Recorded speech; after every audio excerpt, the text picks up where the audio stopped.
भागवत गीता अध्याय 4 दिव्य ज्ञान। गीता के चौथे अध्याय से हम जानेंगे कि भगवान कब और किस रूप में धरती पर आते हैं, भगवान को कैसे प्राप्त किया जाता है, गुरु से ज्ञान कैसे लिया जाता है, ज्ञान लेना क्यों जरूरी है। श्री कृष्ण बोले कि अर्जुन, जो महान गीता ज्ञान मैं तुझे बता रहा हूं वो मैंने बहुत पहले ही इसी पृथ्वी पर बताया था, लेकिन समय के साथ वो लुप्त हो गया। इस पर अर्जुन बोले कि हे कृष्ण, आप तो अभी वर्तमान काल में। कि अर्जुन, तुझे नहीं पता कि तेरे और मेरे कितने जन्म हो चुके हैं। जब जब इस संसार में धर्म का नाश होता है तब तब मैं अधर्म का नाश करने इस धरती पर मानव रूप में आता हूँ और कर्म करके अपना शरीर यहीं छोड़कर वापस चला जाता हूँ। जिस तरह से कोई शिष्य मुझे बहुत प्रेम करता है उसी प्रकार से मैं भी अपने शिष्यों से बहुत प्रेम करता हूँ।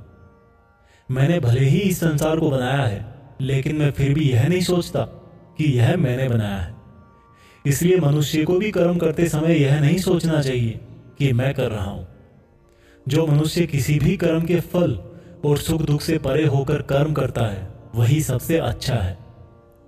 जिसको अपने शरीर पर कोई घमंड नहीं होता, उसको वश में रखता है, वही मनुष्यों में सबसे ऊंचा है। और अर्जुन, जो मनुष्य इस धरती में खुश नहीं रह पाता वो परलोक में भी खुश नहीं होता। इसलिए किसी भी मनुष्य को अपने गुरु को पहचान कर, अपनी इंद्रियों को जीत कर, अपना लालच छोड़कर उनकी सेवा करके उनसे वह ज्ञान सीखना चाहिए जिससे बड़े बड़े पापी भी मेरी शरण में आ जाते हैं। जिस तरह से आग सूखी लकड़ियों को जला देती है, उसी तरह से गुरु से सीखा हुआ ज्ञान भी हर अज्ञान को मिटा देता है। हमेशा कर्म करने वाला और हमेशा मुझ में श्रद्धा रखने वाला ही मुझको प्राप्त कर पाता है। इसलिए जिसने भी कर्म योग से सभी कर्मों को और खुद को अकर्ता मानते हुए परमात्मा को अर्पण कर दिए हैं, ऐसे मनुष्य को उसके कर्म कभी नहीं बांधते।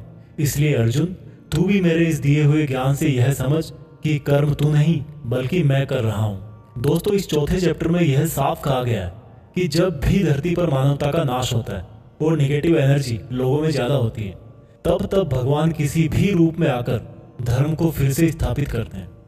इसमें यह भी बताया गया है कि अगर किसी से आपको कुछ सीखना है तो सबसे पहले आपके मन में उसके प्रति रेस्पेक्ट होनी चाहिए, कोई लालच नहीं होना चाहिए और बुरी भावना भी नहीं होनी चाहिए।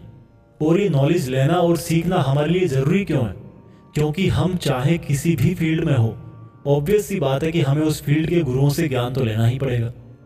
और ज्ञान ऐसा तरीका है जो इस लाइफ में आपके टारगेट से और उस लाइफ में आपके परमात्मा से मिला सकता है।